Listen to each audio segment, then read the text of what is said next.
Guy Nation, what's poppin'? Crazy Dog coming at you once again on the Buckin' Crazy YouTube channel with my Ohio State Buckeyes, Missouri Tigers Cotton Bowl Classic recap as the Buckeyes went out there and absolutely stunk up the joint on offense tonight as they only mustered 3 points in this day and age. Yeah, with how college offenses look nowadays, the almighty Buckeye offense that could usually score 20 points in their sleep put up 3 points against Missouri tonight. And the Buckeyes lose to the Missouri Tigers by a final score of 14-3. And they end their season with a record of 11-2. And now they enter an offseason with a lot of questions to answer, especially when it comes to the roster. Because heading into this game, there was quite a few players out there that had yet to make an official decision on whether they were going to come back or not. So we'll see how many players decide to come back and give it another run, and we'll see how many decide to go pro. Now, one player I would love to see come back, but I wouldn't be mad if he went pro, is Jack Sawyer, who absolutely balled the hell out tonight. I believe he had 3 sacks. Yeah, I mean, if there's a game to show out, it's this one. Just too bad the offense didn't put out that equal amount of effort. Damn. I mean, if the offense had even a little bit of a pulse, we probably win this game because let me tell you, the defense was doing their job for I'd say a good 2.5 quarters. And it's pretty sad that when Missouri scored that touchdown to go up 7-3, in my head, I'm thinking, yeah, this is probably over because there was no way our offense was going to do anything, especially given the fact that, I mean, every time we snapped the ball, there was a rusher in the quarterback's face within 2 seconds. Like, my God. Usually I say, oh, yeah, the offensive line's a bunch of traffic cones. Well, is there anything that would be worse than traffic cones? Scarecrows, maybe, but again, scarecrows and traffic cones would put up even a little bit of resistance. We saw out there from our offensive line tonight, I don't even know what to call it. It's almost like there was nobody blocking. I mean, my God. Like, what happened? I mean, our offensive line was never that bad during the regular season. But then, for some reason, they decided, hey, let's make a change. They took Carson Hinsman out, they moved Matt Jones to center, and they put Enoch Vamahi at right guard. And when I tell you, Enoch looked outmatched, oh my God.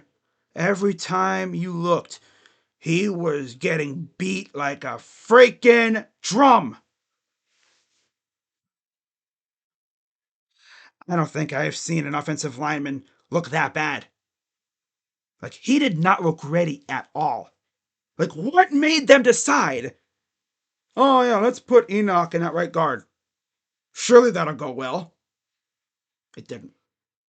It didn't.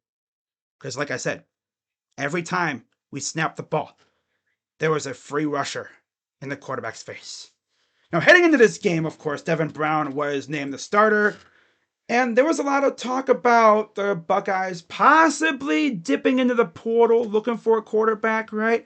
I know the Buckeye fan base on social media was kind of split about the idea. Some would have welcomed a veteran quarterback from the portal, and others were like, just run it back next year with what we have. Me, I was waiting to see what happened tonight before I made my ultimate, judgment on whether we should go for a quarterback in the portal or not. And boy, after watching both Devin and Lincoln, because of course Devin got hurt again, hurt his ankle. He went out after going 4 of 6 for 20 whole yards. Lincoln Keenholz came in. He went 6 for 17 for 86 yards. So yeah, if you're adding that up, that means our quarterbacks went a total of 10 of 24 for 106 yards. through the air. Yeah, the almighty Buckeye offense barely mustered 100 yards through the air tonight against the almighty Missouri Tiger defense. Now, of course, not taking anything away from the Missouri Tigers. They have a solid team. My God, what was that? My God, absolute just ass. Yeah, definitely. Now, on the bright side, at least we did have a bit of a run game, despite the fact that they were facing a loaded box almost every play. Trevion Henderson, 19 carries, 72 yards. Good stuff. Xavier Johnson at 5 for 35. Lincoln Keenholz at 6 for 2. And then Devin Brown, 3 carries, minus 12 yards. Full. And then through the air, Emeka Egbuka, 6 receptions, 63 yards. Xavier Johnson, 2 for 31. G. Scott, 1 for 8. And Carnell Tate, 1 for 4. Now you're probably wondering, would things have been different if Marvin Harrison Jr. played? Oh, yeah. Oh, yeah. Because Marvin Harrison Jr. would have pretty much caught everything thrown his way. He's damn near unguardable.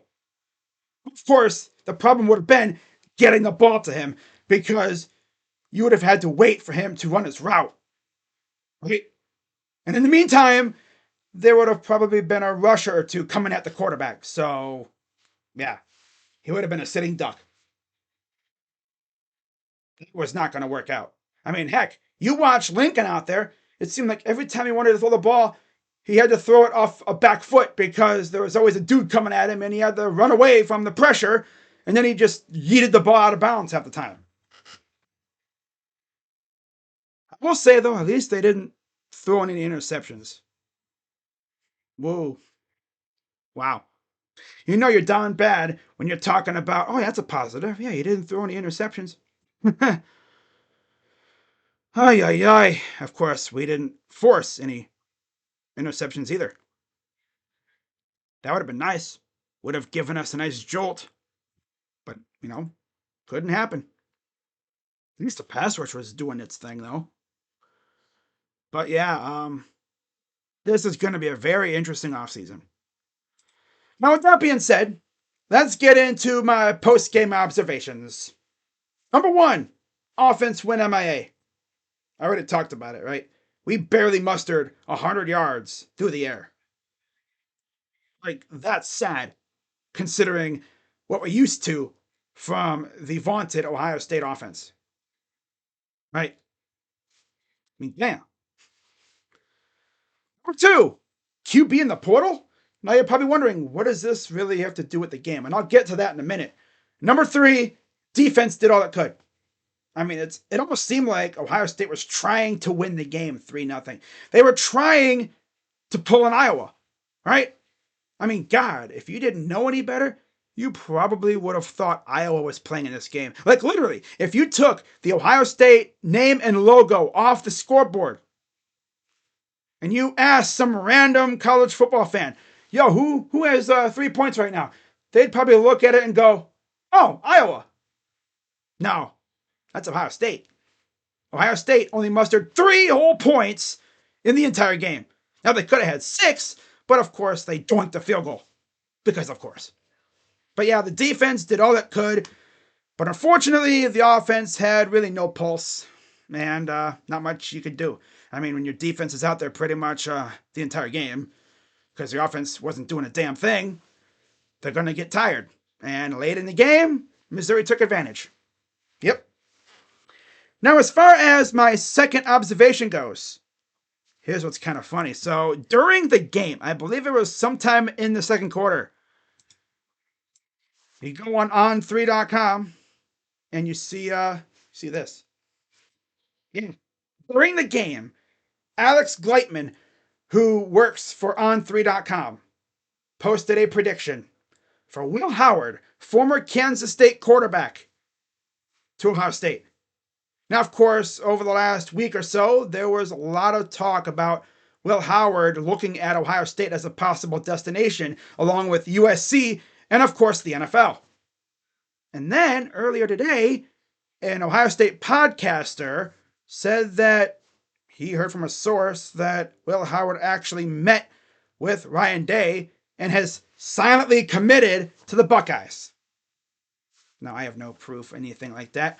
I'm not going to jump to conclusions. I'm going to wait until I hear from a legit person that he's going to be a Buckeye. Until then, pretty interesting that we would see this during the game.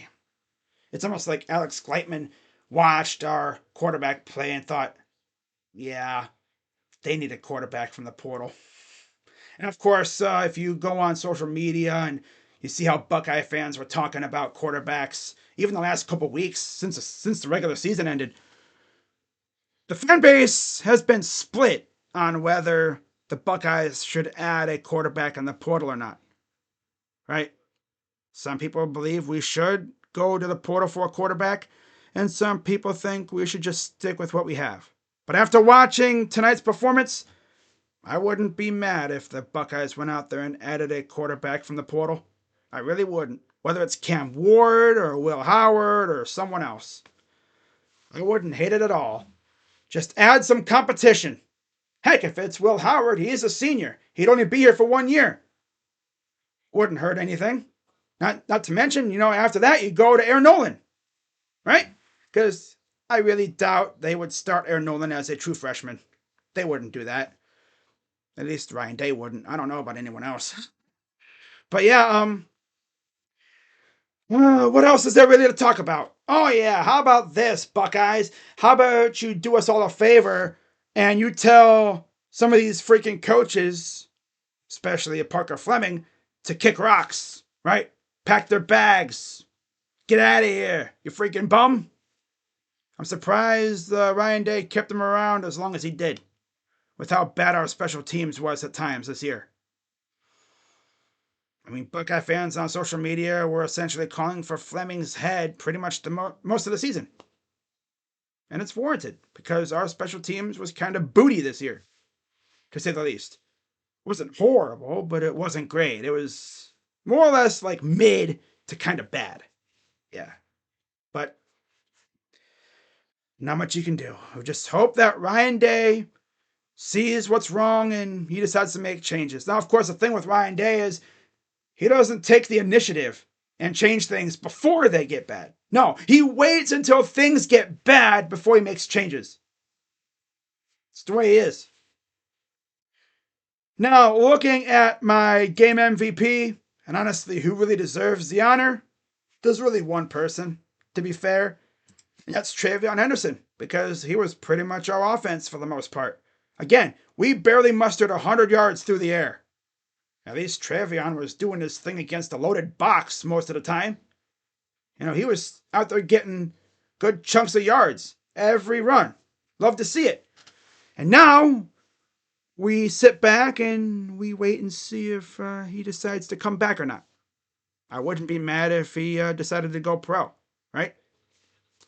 But if he does go pro, I hope they have a damn good replacement, because you lose Travion.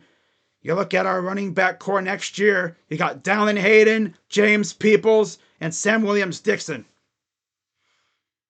If they do lose Travion, I bet you they go to the portal for a running back. I kind of wish they would have went after Trevor Etienne. But again, they didn't really know what Travion was going to do. So, see what happens there. But if I have any updates, I will definitely make a video on that stuff. But that's pretty much going to do it, guys. I've gone almost 15 minutes. This video is going to take forever to go up. So when you watch this video, be sure to give it a thumbs up and subscribe. And on to the off season, which means recruiting videos and stuff. Awesome. So yeah, that'll do it for the Buckeyes 2023 season. And now it's on to 2024. Next time we see the Buckeyes, we might have a quarterback from the portal. Of course, Jeremiah Smith will be doing things. Mylan Graham, possibly too, maybe. We'll see what we do at running back, offensive line, defensive line, the coaching staff.